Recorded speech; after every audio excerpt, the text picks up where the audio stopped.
الذي علم بالقلم علم الإنسان ما لم يعلم۔ ہم لوگ اس کتاب میں یعنی باقورۃ الادب میں اس سے پہلے قرنن تک پڑھے تھے، اس کے بعد اگلا کلمہ ہے حافرن۔ حافرن کا معنی ہے کھر، اور جمع اس کی آتی ہے حوافرو، حوافرو۔ اس کے بعد ایک کلمہ ہے خرطومن، خرطومن۔ خرطومن کا معنی ہے سونڈ، ہاتھی کی سونڈ، تو خرطومن کا معنی ہے سونڈ، اور اس کلمہ کی جمع آتی ہے خراطیمو، خراطیمو۔ اس کے بعد ایک کلمہ ہے معرفتن، معرفتن۔ معرفتن کا معنی ہے پرندے یا گھوڑوں کی گردن کے بالوں کی جگہ۔ کیا؟ پرندے یا گھوڑوں کی گردن کے بالوں کی جگہ۔ پرندے یا گھوڑوں کی گردن پر جہاں پر بال ہوتے ہیں، جہاں پر پنکھ ہوتے ہیں، اس جگہ کو عربی زبان میں معرفتن کہا جاتا ہے، اور اس کلمہ کی جمع نہیں ہے۔ اس کے بعد نیچے ہے مخلبن۔ مخلبن کا معنی ہے پنجہ۔ پرندے کا جو پنجہ ہوتا ہے جس سے شکار کرتا ہے، اسی کو عربی زبان میں مخلبن کہا جاتا ہے، اور جمع اس کی ہے مخالبو اور مخالیبو، مخالبو اور مخالیبو۔ اس کے بعد ایک کلمہ ہے نابن۔ نابن کا معنی ہے دانت۔ منہ میں جو دانت ہوتے ہیں اسی کو عربی زبان میں نابن کہا جاتا ہے، اور اس کی جمع آتی ہے انیابن اور نیوبن، انیابن اور نیوبن۔ اس کے بعد ایک کلمہ ہے روثن۔ روثن کا معنی ہے گوبر، اور اس کی جمع ہے ارواثن۔ اس کے بعد نیچے ایک کلمہ ہے عاجن۔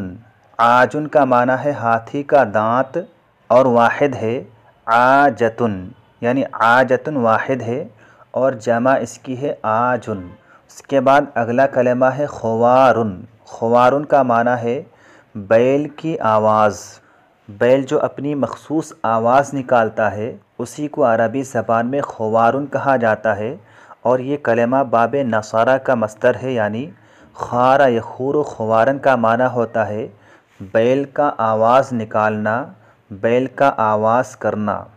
اس کے بعد نیچے ایک کلمہ ہے صہیلن۔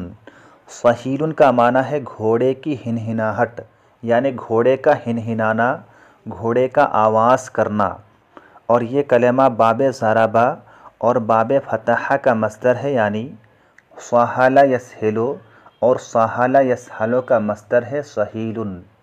اس کے بعد نیچے ایک کلمہ ہے نباحن۔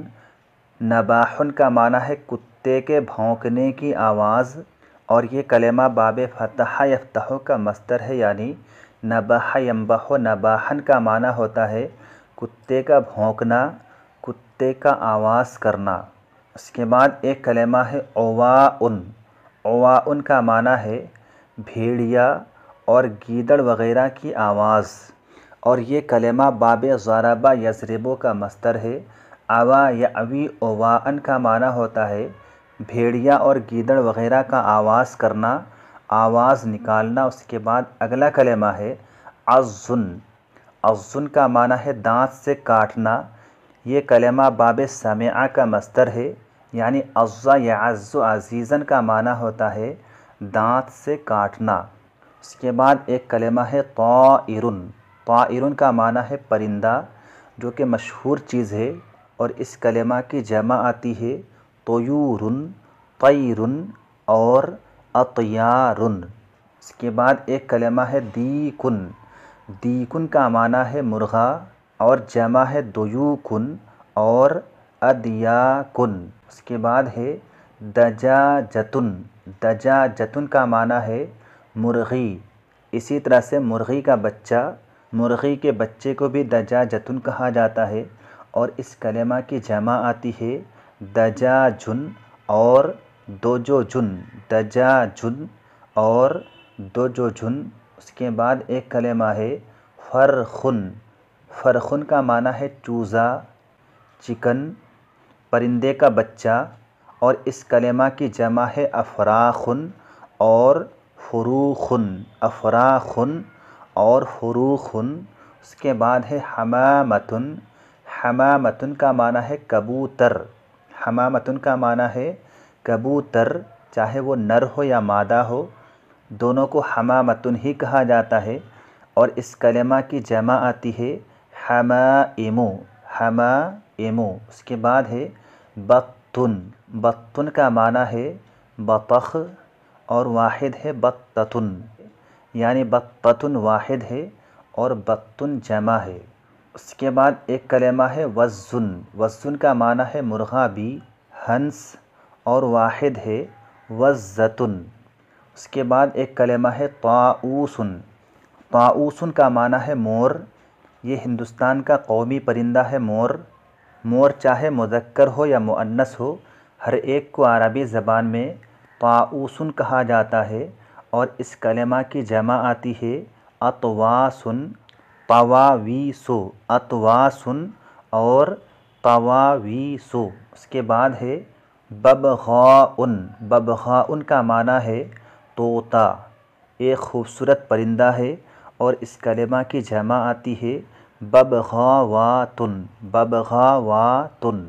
اس کے بعد ایک کلمہ ہے بلبلن، بلبلن کا معنی ہے بلبل اور اس کی جمع ہے بلابلو، کیا ہے بلابلو۔ اس کے بعد ہے عصفورن، عصفورن کا معنی ہے گوریا، ایک چھوٹا سا معصوم سا پرندہ ہوتا ہے جسے گوریا کہا جاتا ہے اور اس کلمہ کی جمع آتی ہے عصافیرو، عصافیرو۔ اس کے بعد ہے غرابن، غرابن کا معنی ہے کوا، یہ بھی ایک مشہور پرندہ ہے، ہر کوئی اس کو جانتا ہے، کالا سا پرندہ ہوتا ہے اور اس کلمہ کی جمع آتی ہے غربان، اغربن اور اغربتن۔ اس کے بعد ہے حدأتن، حدأتن، دال کے فتحہ کے ساتھ حدأتن، حدأتن کا معنی ہے چیل، چیل بھی ایک پرندہ ہوتا ہے اور اس کی جمع ہے حدأن، حدأن اور حدآن۔ دوبارہ حدأن، حداءن اور حدآن۔ اس کے بعد ہے نسرن، نسرن کا معنی ہے گدھ، یہ بھی ایک بڑا سا پرندہ ہوتا ہے جو کہ آج کل بہت کم دکھتا ہے، اس کی تعداد گھٹتی جا رہی ہے اور اس کلمہ کی جمع ہے نسورن، نثارن اور انسرن، نسورن، نثارن اور انسرن۔ اس کے بعد ہے بومتن، بومتن کا معنی ہے الو اور اس کلمہ کی جمع آتی ہے بومن، بومتن کی جمع ہے بومن۔ اس کے بعد ہے نعامتن، نعامتن کا معنی ہے شتر مرغ اور جمع ہے نعاماتن، نعاماتن۔ اس کے بعد ہے قبرتن، قبرتن کا معنی ہے